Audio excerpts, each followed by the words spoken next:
इस टाइम जलालपुर पीरवाला में मौजूद हूँ।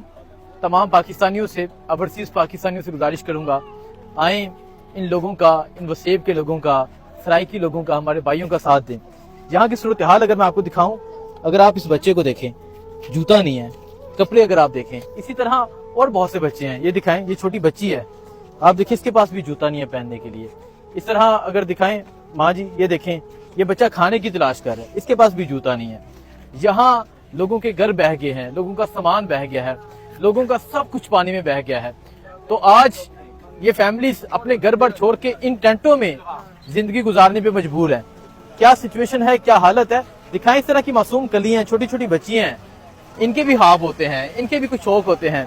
आए इनका साथ दें, कपड़े लेके आए, जूते लेके आए, खाना लेके आए, आप सामान लेके आए, कैश लेके आए, इनका साथ दें। आज इन लोगों को हमारी जरूरत है। मैं इससे पहले सेंट्रल पंजाब में था, उससे पहले बुनेर में था, वहां की तबाही दिखाई, लेकिन जब मैं यहाँ आया तो यकीन करें मैं देख के हैरान रह गया जो तबाही यहाँ हुई है। इन लोगों का सब कुछ लुट गया है, सब कुछ बह गया है, और आज इस हालत में ये लोग जिंदगी गुजारने पर मजबूर हैं। तो तमाम लोगों से गुजारिश करूंगा, आए इनका साथ दें। बहसीयत मुसलमान, बहसीयत इंसानियत के रिश्ते, आप इनका साथ दें। आज इन लोगों को, आज इस तरह के मासूम बच्चों को, ये देखें कितना मासूम बच्चा है, आज इस तरह के मासूम बच्चों को हमारी जरूरत है। आए इनका साथ दें। बहुत शुक्रिया।